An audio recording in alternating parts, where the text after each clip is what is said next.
What's up, guys? Welcome back to another video on the Texas Rangers report. And in this video, I'm going to be going over two things. Obviously, last night it was the 2021 All-Star Game, so I'm going to be going over that. And also, yesterday, the third day of the MLB draft finished up. So obviously, the best talent isn't there anymore, but big leaguers are still out there.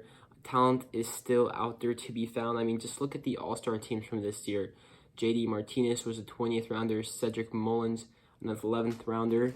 So there's still talent out there, even Albert Pujols, a 13th rounder. So going to the All-Star game, I was impressed with what the Rangers did.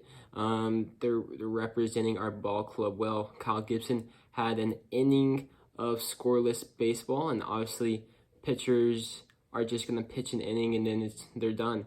So I was impressed with Kyle Gibson there, and he's looking like the stud he's been all year.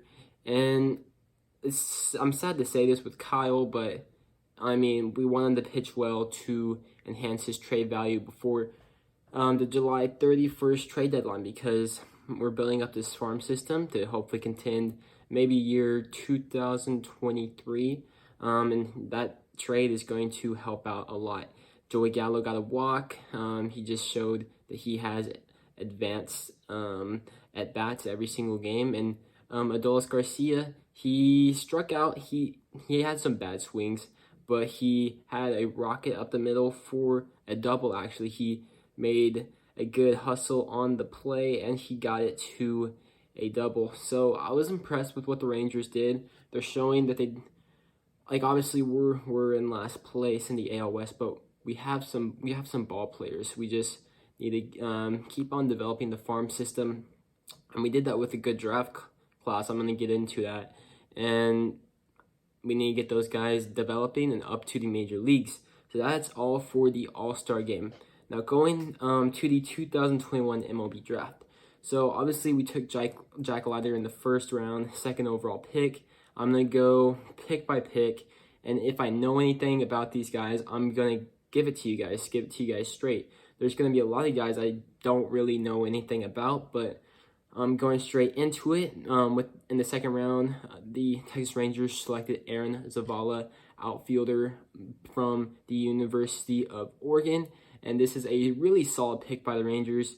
Taking another advanced bat. They've done that for the past two drafts now, or if you count this one, this would be three. 2019, they took both Josh Young and Davis Wenzel, and 2020 they took Justin Foscue, and now they took Aaron Zavala. He's not a plus outfielder. His best tool is got to be his hit tool. Doesn't hit for a lot of power, but I think a good comp for him would be Steele Walker, who is in our farm system, but I think he has a better approach and a better hit tool than Steele Walker. Now moving on to the third round, the Rangers took Cameron Cauley from Barbers Hill High School in Texas. They're gonna have to develop him. You gotta develop a lot of high schoolers. Even you gotta develop Marcelo Meyer. But he has a good hit tool, and he's a good athlete. He I don't know if he'll stay at shortstop in the long run, but he runs well, so he could easily play second or move to the outfield. He needs to grow into some of his body more to develop more power, but I'd say a solid pick by the Rangers in the third round. Fourth round, Texas Rangers drafted Ian Muller, catcher from Walhurt High School in Iowa. And the Rangers kind of see some comparisons to Sam Huff. And if they're able to get another Sam Huff, that'd be really good for the Rangers. But I think Sam Huff is a lot bigger dude, even in high school. But Ian Muller has pop. We'll see how much he is as a defensive player. I forgot to say this about Zavala, but I think Aaron Zavala will be a quick flyer through the minors. Cameron Cauley and Ian Muller, not so much, but it's interesting that the Rangers kind of like some catchers with some pop. But they also like their defensive catchers, Jonah Heim, Jose Trevino. Now moving on to the fifth round, the Rangers took Mitch Bratt, left-handed pitcher from Georgia Premier Academy. I don't know too much about this guy, I'm going to be honest. But what I've heard is that the Rangers like his projectability, and a lot of teams like projectable left-handed pitchers, so we got to keep an eye out for Mitch Bratt. Now moving on to the 6th round, Rangers took Chase Lee, right-handed side-arming pitcher from Alabama, and this guy, he's not going to be a starter. Mitch Bratt, I do know that the Rangers want to develop him as a starter. Chase Lee might be a quick flyer through the system as strictly a relief role. He pitched well for Alabama this year, and I think it's because he has a funky sidearm release. So, interesting pick for the Rangers. I think this is going to be a well below under slot picks. I'm pretty sure he was a senior at Alabama this year. Now moving on to the 7th round, Rangers selected Bradford Webb, right-handed pitcher out of VCU. Don't really know too much about this guy. We got to keep an eye out for him. Moving on to the 8th round, Texas Rangers took Larson Kindrich, left-handed pitcher from Biola University. This is a guy who doesn't have really a plus any pitch, but I think the Rangers hope that he grows into his body more, adds more velocity, adds more strength, and maybe he becomes something. 9th round, Texas Rangers took Liam Hicks, catcher from Arkansas State. I think this draft pick was to save money for some later high schoolers later in this draft class. Moving on to the 10th round, Texas Rangers took C.J. Widger, left-handed pitcher from Rowan College at Gloucester County. That's a big college right there. Not like campus or anything, just a word to say. Don't know anything about him. In the 11th round, Texas Rangers took JoJo Blackman, outfielder from Escambia High School. Don't know anything about him. 12th round, Jackson Leaf, right-handed pitcher from Tennessee. Actually, if you go to Texas Rangers MLB.com, Kip Fag, the Texas Rangers scouting director, talks about him. They think he could be an under-the-radar guy because he didn't pitch at all in 2020 because he was injured. Maybe just a bullpen guy. We'll see what happens with Jackson Leaf. 13th round, Thomas Ireland, left-handed pitcher from Polk State College. Don't know anything about him. 14th round, Tucker Mitchell, catcher from South College of Florida. Don't know anything about him. 15th round, Evan Elliott, right-handed pitcher from Lethbridge College.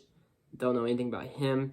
And just a note, 15th round is where the Texas Rangers drafted Ricky Vanasco in 2017. But I don't think this will be a Ricky Vanasco, given that this guy isn't even a high schooler.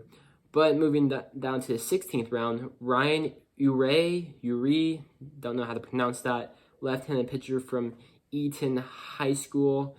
Don't know anything about him, but he is a left-handed pitcher. He might be projectable. I don't know. I'm just guessing off the top of my head. And he's a high schooler, so there could be something there. Just given that he's a high schooler, left-handed pitcher, we'll see. 17th round, Michael Alfonso, shortstop, Key West High School. A lot of high school picks coming up. 18th round, Kyle Larson, right-handed pitcher from TNXL Academy. TNXL Academy is a baseball academy in Florida that gets prepsters ready for the pros. Rangers drafted another TNXL Academy guy back in the 2017 draft. It was Ryan Deese. But this is the most interesting pick, I think. In the 19th round, Texas Rangers drafted Will Taylor, outfielder from Dutch Fork High School. So this is a top guy, according to MLB.com, with thoughts that he could be a first-round draft pick. And obviously, no team took him in the first round. And that's because of his strong commitment to Clemson. He is committed to Clemson to play both football and baseball. And so was his teammate as well, who got drafted by the Pittsburgh Pirates in the 3rd round, Bubba Chandler. They were both committed to play football and baseball at Clemson. And no, that's not his teammate, actually. They're just both committed to play football and baseball at Clemson. Even though the Rangers drafted Will Taylor, don't expect him to sign. He's definitely going to college. You see this all the time where teams draft a high schooler and they know they're going to go to college. That's the case here with Will Taylor. I just thought it was interesting since the Rangers already knew he wasn't going to sign, but he's first-round talent. So let's see what happens there, and it'll be interesting to see how he does at Clemson.